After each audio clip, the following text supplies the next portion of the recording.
morning, students. Today we are going to start next question of class 10, exercise 4.4.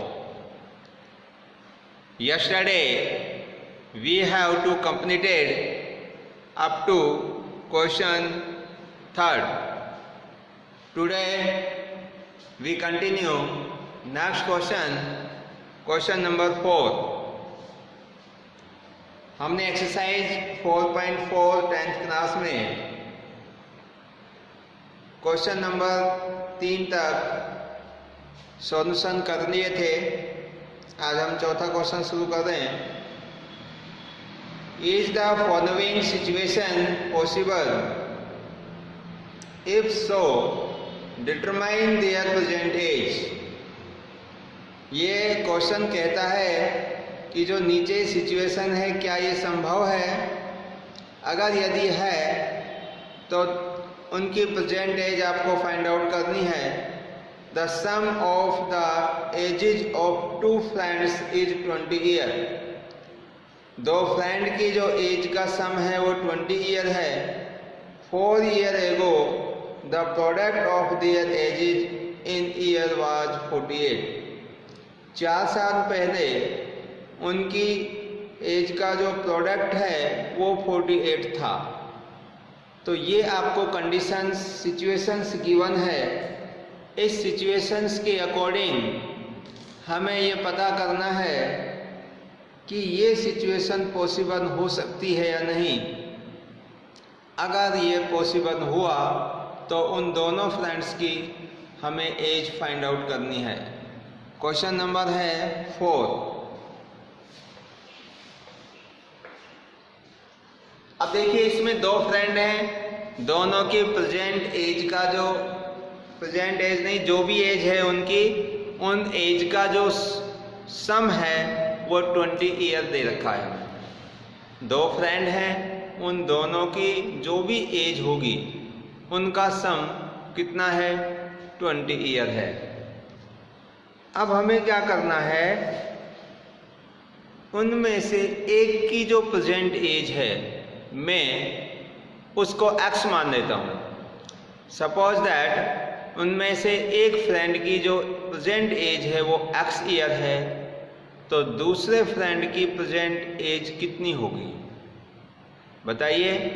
क्योंकि दोनों friends की जो as है उनका सम 20 है, तो क्या होगी? 20 माइनस x होगी। Understand you? अब यहाँ से आगे ये कहता है कि 4 वर्ष पहले उनकी आयु का प्रोडक्ट 48 था। कितने वर्ष पहले? 4 वर्ष पहले। तो हम क्या करेंगे? उनकी प्रेजेंट एज में से दोनों की जो भी प्रेजेंट एज हम बना रहे हैं यहाँ पर उसमें से 4 माइनस कर देंगे और फिर जो भी एज बचेगी उन एज का प्रोडक्ट किसके इक्वल कर देंगे? 48 के। तो यहाँ से हमारे पास में एक इक्वेशन क्रिएट हो जाएगी और उस इक्वेशन को सॉल्व करके हम x की वैल्यू फाइंड आउट कर देंगे। अगर वो x की वैल्यू आपकी पॉजिटिव आती है, मेजरेबल आती है जिसको हम मेजर कर सकते हैं, एक कंप्लीट इंटीजर्स में आती है, तो हम ये कह सकते हैं कि ये जो सिचुएशन है ये पॉसिबल होगी, अदरवाइज नहीं होगी। तो आइए इसको रिटर्न फॉर्म में लिखते हैं। दैट द प्रेजेंट एज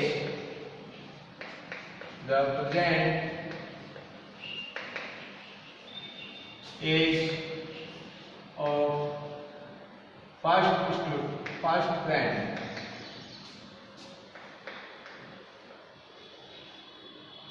तो फर्स्ट फ्रेंड की जो प्रेजेंट एज है be x year and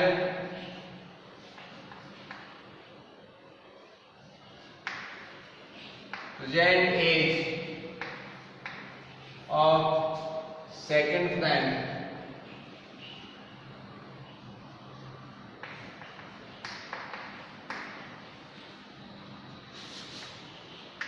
will be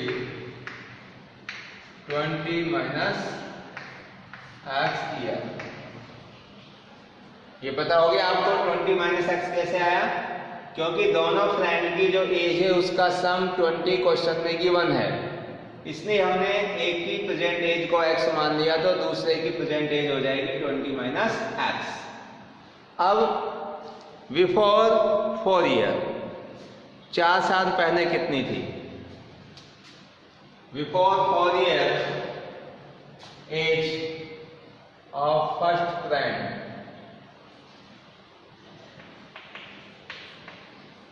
before 4 year age of first friend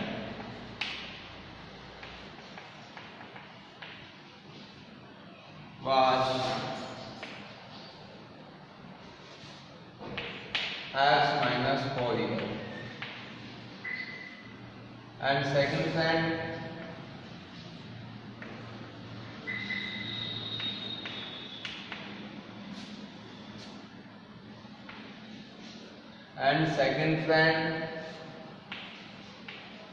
was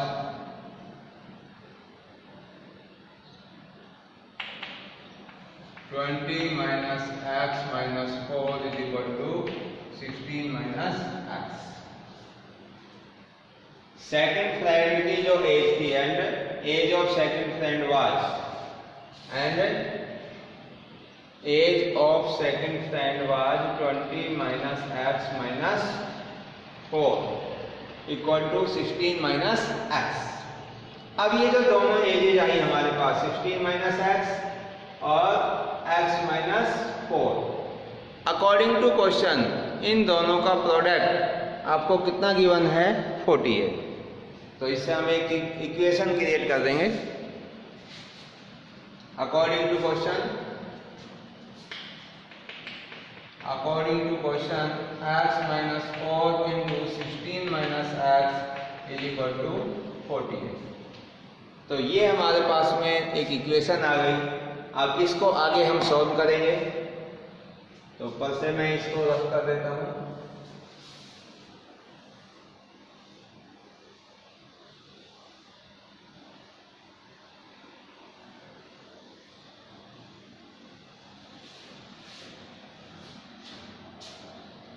देखिए भाई, इसको हम आगे मल्टीप्लाई करेंगे।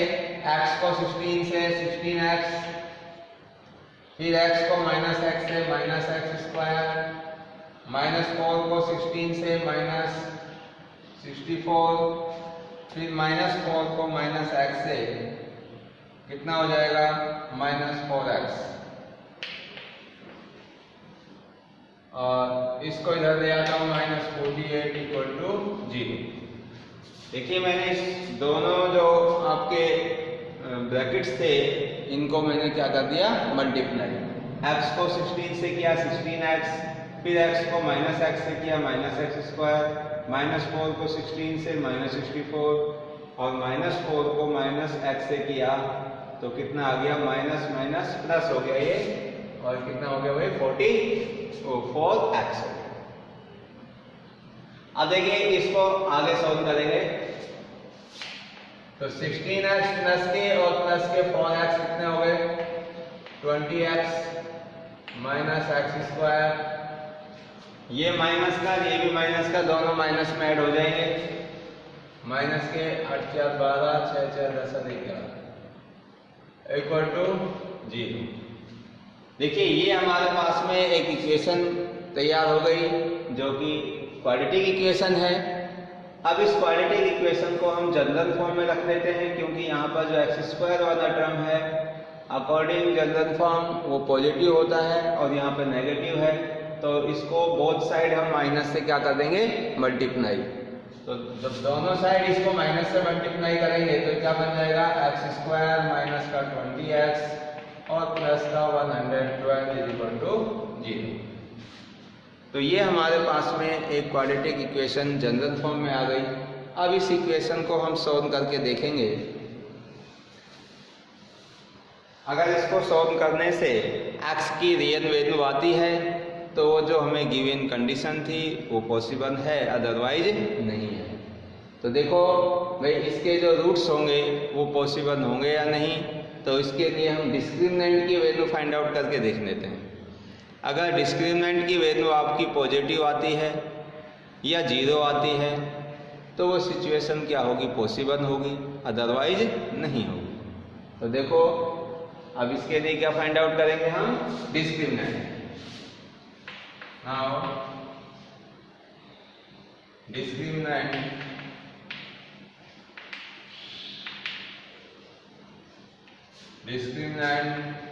B square minus 4ac equal to, देखो भाई क्या होगी, कंपेयर करिए इसमें b क्या है, b is the coefficient of x and a is the coefficient of x square and c is the constant term। तो ये वैल्यू इसमें पुट करेंगे तो b की वैल्यू कितनी है इसमें, -20। here b equal to -20, a is equal to 1 and c is equal to 112। ये इसके अंदर पुट कर देंगे हम, तो देखो क्या बन जाएगा। सो b की जगह हम -20 रखेंगे तो -20 का होल स्क्वायर -4 इंटू a के स्थान पर 1 और c के स्थान पर 112। तो देखिए क्या होगा, ये किसकी वैल्यू चल रही है आपकी, डिस्क्रिमिनेंट। इसको आप d से भी रिप्रेजेंट कर सकते हैं, d इक्वल टू, तो d इक्वल टू ये चल रहा है आपका, तो -20 का होल स्क्वायर करेंगे तो ये 400 माइनस इसको मल्टीप्लाई करेंगे तो 448, इसको इससे मल्टीप्लाई किया तो कितना आ गया 448, और इसमें से जब माइनस करेंगे तो ये माइनस का कितना बचेगा 48। तो ये जो d की वैल्यू है, ये d की वैल्यू -48 में, इसका मतलब d की वैल्यू आपकी जो डिस्क्रिमिनेंट है वो नेगेटिव आ रहा है। तो जब डिस्क्रिमिनेंट की वैल्यू नेगेटिव होती है तो बताइए जो रूट्स हैं वो पॉसिबल है या नहीं, तो इसके रूट पॉसिबल नहीं है, क्योंकि आपने इससे प्रीवियस जो वीडियोस थी उनके अंदर देखा था तीनों कंडीशंस में अगर डिस्क्रिमिनेंट की वैल्यू आपकी नेगेटिव होती है तो कोई भी जो रियल रूट है वो पॉसिबल नहीं था, यानी कि 9 रियल रूट आते थे। तो क्या है ये कंडीशन यहाँ पर, clearly d is less than 0। d कैसा है आपका, 0 से छोटा है, हैंस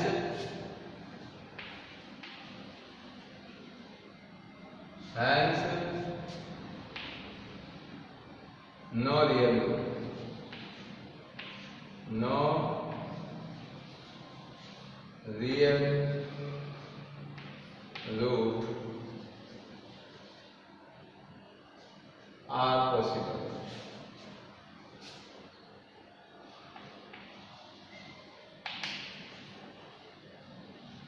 कोई भी रियल रूट यहाँ पर पॉसिबल नहीं है, no real root are possible.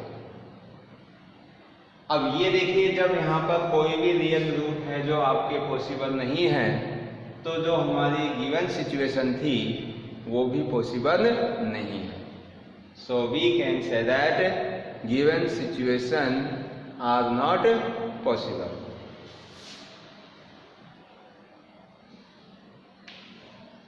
So given situation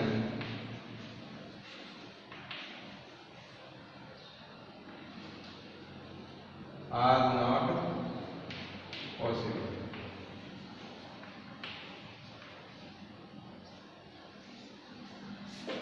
जो हमारी गिवन सिचुएशन है वो पॉसिबल नहीं है। देखिए हमारे पास में अब ये जो डिस्क्रिमिनेंट की वैल्यू है वो नेगेटिव आ गई। इट मीन्स हम ये कह सकते हैं कि अगर डिस्क्रिमिनेंट की वैल्यू नेगेटिव है तो कोई भी रियल रूट एग्जिस्ट नहीं है। तो इससे स्पष्ट होता है clearly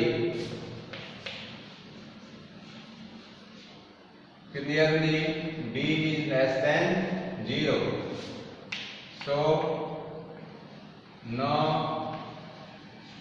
real roots exist,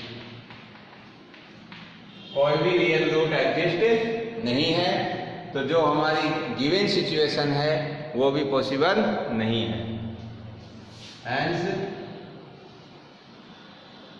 given situation is not possible.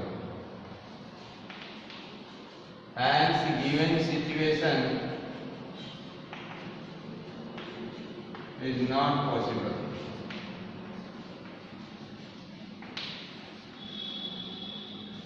तो इस तरह से ये क्वेश्चन आपका सॉल्व हुआ।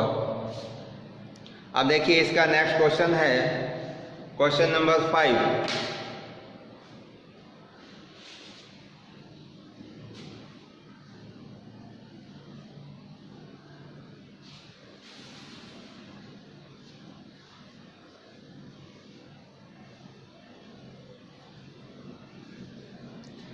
देखिए भाई क्वेश्चन नंबर 5 क्या है? Is it possible to design a rectangular park of perimeter 80 meter and area 400 meter square? If so, find its length and breadth. देखिए कोई रेक्टेंगल शेप का एक पार्क है और रेक्टेंगल शेप का जो पार्क है उसका पेरीमीटर 80 मीटर है, एरिया है जो 400 मीटर स्क्वायर है। आपको बताना है कि क्या ये जिसको डिजाइन करना पॉसिबल है। अगर ये ऐसा है तो इसकी लेंथ और ब्रेथ हमें फाइंड आउट करनी है। तो देखिए अगर कोई भी रेक्टेंगल जो पार्क है अगर उसको डिजाइन करना पॉसिबल है तो उसकी लेंथ और जो ब्रेथ है वो मेजरेबल होनी चाहिए, उनको हम माप सकें, यानी कि रियलिस्टिक वैल्यू होनी चाहिए। तो इसको हम फाइंड आउट करके देख लेते हैं। अगर लेंथ और ब्रेथ आपकी रियल वैल्यू आती है तो ये जो रेक्टेंगल शेप का आपका पार्क है इसको डिजाइन करना पॉसिबल है। तो हम क्या करते हैं भाई, इसकी लेंथ और ब्रेथ को अज्यूम कर लेते हैं। Question number 5, length of rectangle park be x metre, that the length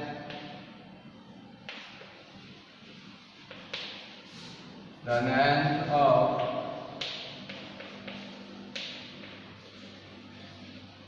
rectangular park be x meter. The length of rectangular park be x meter and breadth be y metre. Breadth को क्या मान दिया मैंने इसमें? y metre मान दिया। अब according this question, इस क्वेश्चन के अकॉर्डिंग हमें इक्वेशन क्रिएट करनी है। तो पेरीमीटर कितना है इसका? 80 metre. So its perimeter, so its perimeter equal to 2 into length plus breadth, ये होता है हमारा फॉर्मूला। और पेरीमीटर कितना दे रखा है क्वेश्चन में? 80 मीटर। तो पेरीमीटर के प्लेस पर क्या लिख देंगे? 80 इक्वल टू 2 इंटू लेंथ हमने x मान ली और ब्रेथ को क्या मान लिया हमने? y। अब यहां से एक इक्वेशन क्रिएट हो जाएगी। देखिए इस 2 से ये 80 कैंसिल हो जाएगा 40 टाइम और x plus y is equal to 40, x plus y is equal to 40। तो ये हमारे पास में एक इक्वेशन आ गई। और दूसरी इक्वेशन के लिए आपको इसके अंदर एक कंडीशन और दे रखी है, एंड एरिया 400 मीटर स्क्वायर। तो रेक्टेंगल का एरिया क्या होता है? Length into breadth. Area of rectangle, area of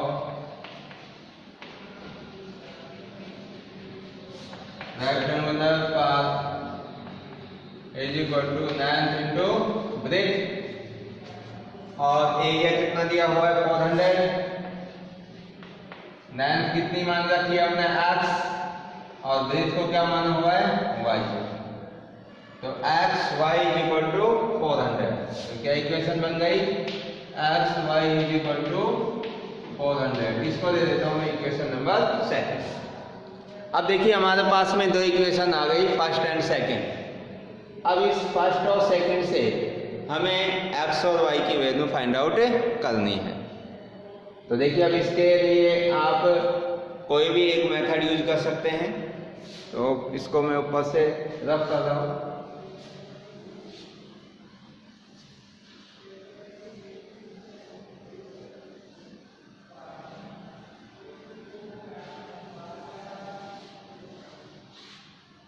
ये देखिए भाई हमारे पास ये दो इक्वेशन है। अब इन दोनों इक्वेशन से हमें x और y की वैल्यू फाइंड आउट करनी है। तो देखिए भाई यहाँ भी दो वेरिएबल है और इक्वेशन नंबर सेकंड में भी दो वेरिएबल है। तो फर्स्ट से और सेकंड से हमें क्या करना है, पहले एक वेरिएबल को रिमूव कर देना है, एक वेरिएबल को खत्म कर देंगे। तो अब इसमें कोई सा भी तरीका लगा सकते हैं आप, चाहे तो आप इक्वेशन फर्स्ट से यहाँ से x की वैल्यू फाइंड आउट करना y की फॉर्म में, y को ट्रांसपोज करके 40 माइनस y, और x की वैल्यू किसमें पुट कर देंगे इक्वेशन नंबर सेकंड में। तो हमारे पास में एक वेरिएबल x है जो वो फिनिश हो जाएगा, और y की वैल्यू हम फाइंड आउट कर देंगे। या फिर आप y की वैल्यू यहाँ से फाइंड आउट कर लो x की फॉर्म में, तो x को ट्रांसपोज कर देंगे, तो हमारे पास में y एलिमिनेट हो जाएगा। तो दोनों में से हम कोई भी तरीका यूज कर सकते हैं। तो मैं यहाँ से इक्वेशन नंबर फर्स्ट से y की वैल्यू निकाल रहा हूँ x की फॉर्म में, y को मैं फिनिश करना चाह रहा हूँ। तो क्या करेंगे, y की वैल्यू निकाल देता हूँ और x का क्या कर देंगे इधर ट्रांसपोज। तो y की वैल्यू क्या बन जाएगी 40 माइनस x। तो क्या लिखेंगे, फ्रॉम फर्स्ट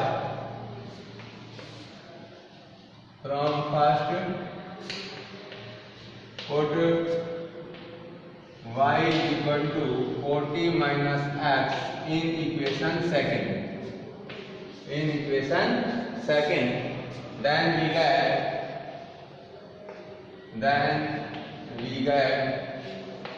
देखो यहाँ पे रख रहा हूँ मैं। तो y की वैल्यू कितनी है 40 माइनस x, इधर रख देता हूँ। तो x into 40 minus x equal to 400। तो y आपका फिनिश हो गया। अब x से इसको क्या कर दें, मल्टीप्लाई। तो ये बन जाएगा 40x माइनस एक्स स्क्वायर, इसको इधर ले आता हूँ 400 इज इक्वल टू 0। अब देखो इसको जनरल फॉर्म में कर देते हैं। तो जनरल फॉर्म में कन्वर्ट करने के लिए इस माइनस एक्स स्क्वायर को हमें पॉजिटिव करना है। तो ये बोथ साइड, दोनों साइड हमें माइनस से मल्टीप्लाई कर देना है। तो multiplying both side minus sign, then x square minus 40x plus 400 equal to 0। तो ये जो था माइनस एक्स स्क्वायर ये प्लस का हो गया, जिसको मैंने पहले लिख दिया। ये प्लस का था माइनस बन गया, और ये माइनस का था तो प्लस हो गया। किससे मल्टीप्लाई किया मैंने इसमें, माइनस साइन से। Multiply by minus sign both side.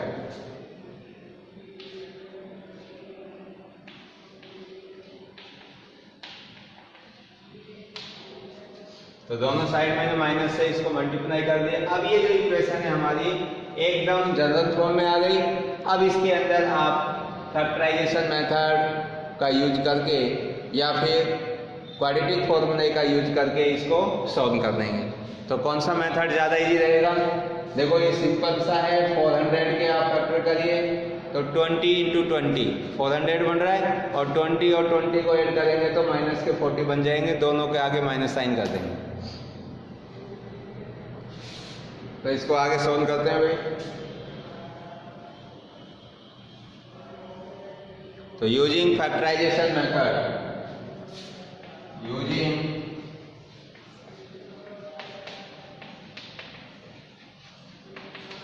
Factorisation method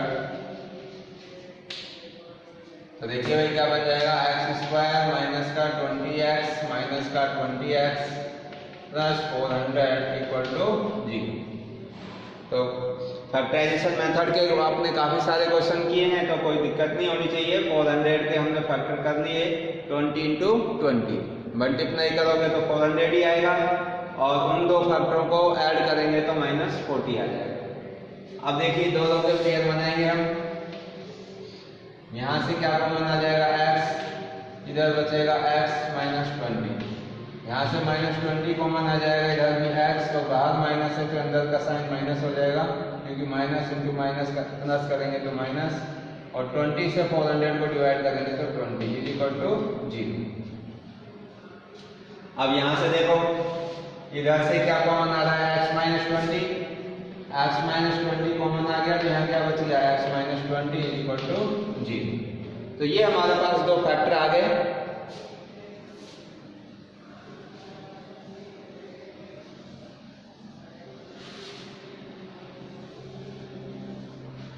तो देखिए दोनों फैक्टर का प्रोडक्ट 0 के इक्वल है, तो यहाँ से अगर ये 0 हुआ तो x की वैल्यू फाइंड आउट हो जाएगी, और अगर ये 0 हुआ तो भी x की वैल्यू फाइंड आउट हो जाएगी। तो क्या लिखेंगे, if x minus 20 is equal to 0 then x is equal to 20, और यहाँ से भी x minus 20 is equal to 0 then x is equal to 20। अब देखिए आपने ये x की वैल्यू 20 मीटर फाइंड आउट कर ली।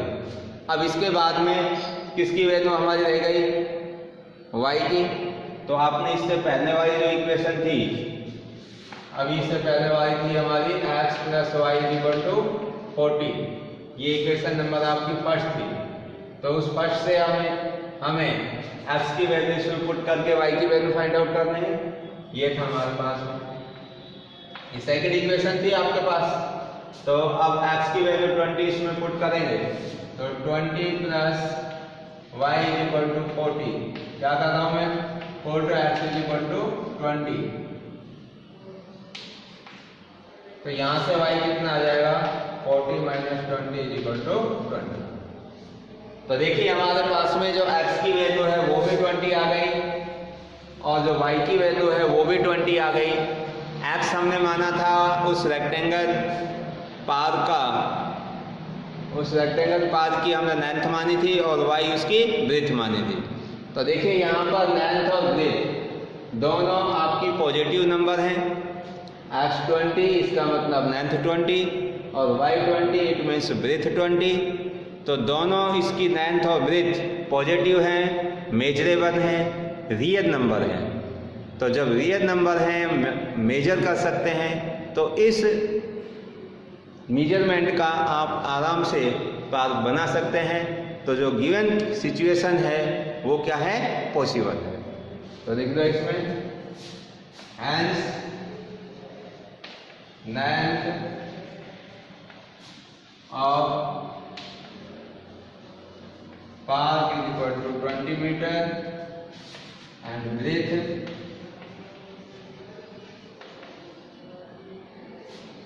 is equal to 20 meter, which is real number.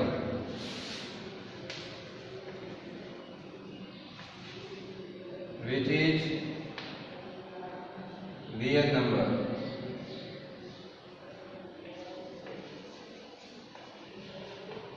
So, given condition, given situation are possible. So thank you and thank you very much.